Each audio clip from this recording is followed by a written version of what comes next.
This video will show you how to replace the crankshaft position sensor on a Ford Edge with a 3.5-liter engine. This will be accessed from under the front of your vehicle. Let's get into it. Okay friend, let's get started on our job. Now we're making our way safely under the front of the vehicle. Under this area we can see our transmission, we can see our engine, and we can see our exhaust pipe. The sensor is going to be located up inside of this area. Of course, we do want to make sure the exhaust is cool to the touch. Do not start working on this job if it's hot. So to start the removal of our sensor, as we make our way up inside this area along the transmission, I can see that I do have a metal protective shield. This is a heat shield for our exhaust, which is right along the side of it. Go ahead and use a 10mm to remove the hardware. Along the bottom area here, we can see that we have a 10mm bolt. Just above it, you have a 10mm mounting nut. We'll remove the pair.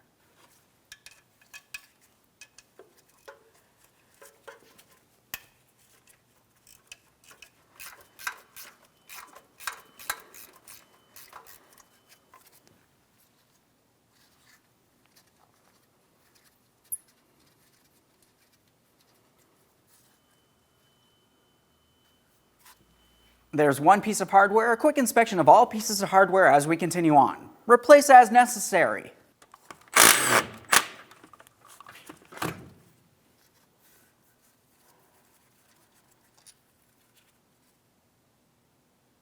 Let's go ahead and take hold of this shield. We'll give it a wiggle and pull it out of place.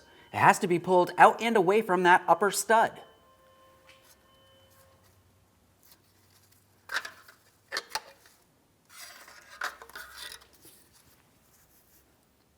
A quick inspection of that protective shield.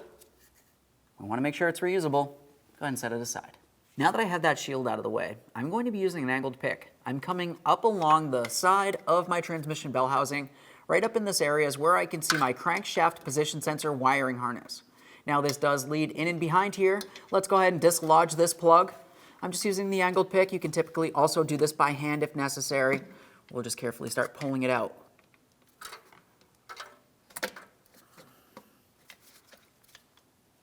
Now that I have that removed, we're going to try to displace this so we can expose our crankshaft position sensor.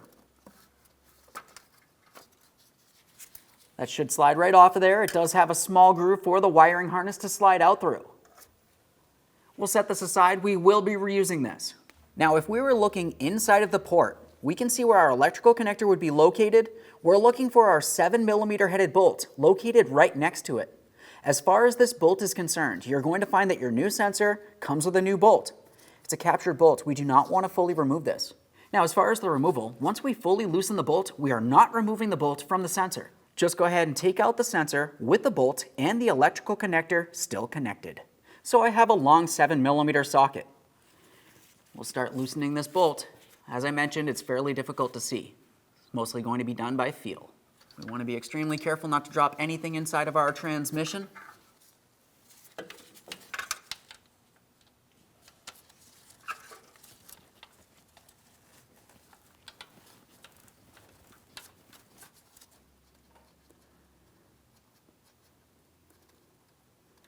Now, as I mentioned, we are not fully removing this bolt from the sensor.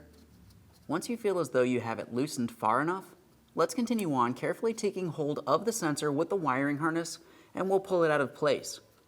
Now, since it can be tricky to get the socket back on the bolt, let's leave that in place as well.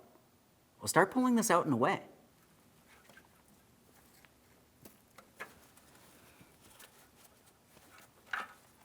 Okay, now since I know it is coming out, I can remove the socket. Let's pull this right out of place. Now that I have the sensor pulled down far enough that I can gain access to that connector, the electrical connector will have one locking tab. I need to squeeze it in and we should be able to pull this out of place.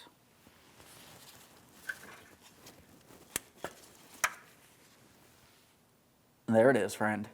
Now, prior to installation of any brand new part, we want to make sure we clean and inspect our mounting areas. Our electrical connector is pretty much out in the open. Let's just have a quick look. If we see any corrosion, that will need to be taken care of. Now I'm looking at this. It looks good. Now let's move along to the circular port on the transmission bell housing. As far as this is concerned, we are only giving this a quick wipe and a close inspection. We do not need to use any type of detergent.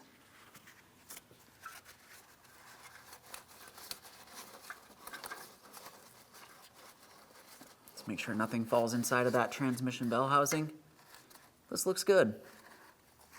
Now after cleaning that, when it's time to install the sensor, we have to look deep inside of this area.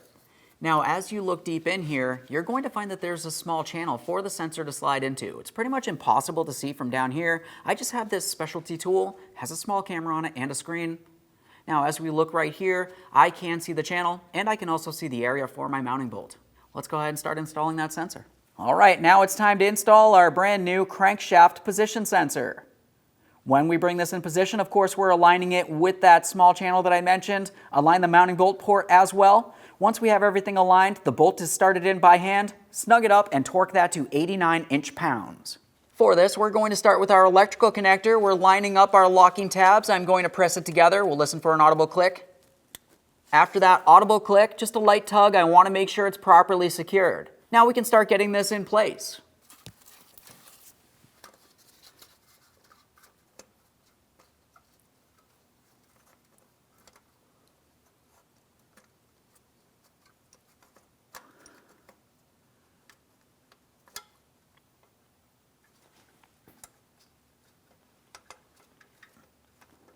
So I'm trying to work this around.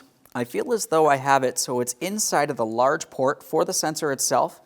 Now I have to make an adjustment to align my mounting bolt port as well. Keep in mind, we do not want this mounting bolt falling out inside of that transmission bell housing.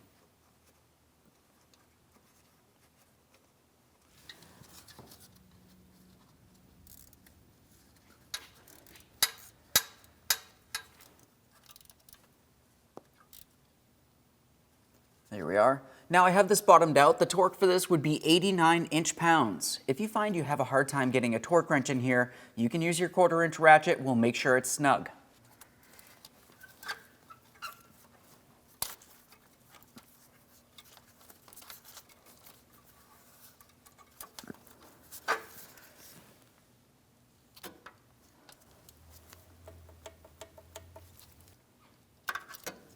Now that we have that torqued, let's go ahead and reinstall our rubber seal.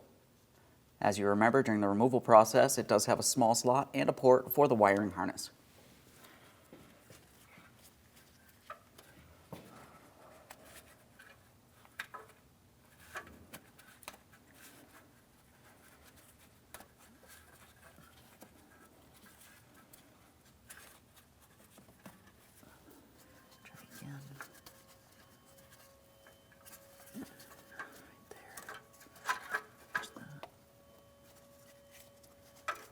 There we are, just double check all the way around to make sure it's properly seated. This is going to help prevent any miscellaneous debris making its way inside of the transmission bell housing.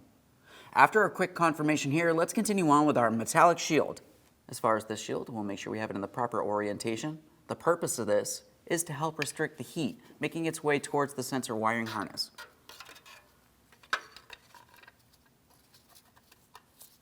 We'll slide that onto the upper stud. Start on the upper mounting nut, so this does not fall down while we're under here.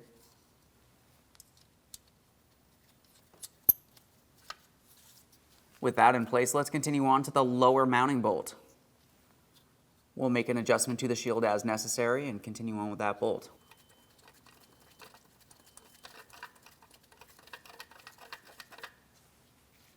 Okay, they're both started on. Let's go ahead and snug them up.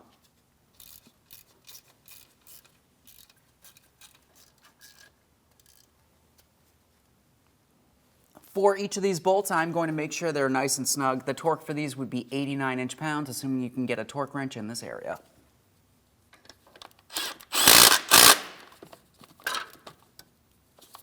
Let's double check to make sure that's secure. Okay, friend, we finished our installation. Make your way out from under the vehicle.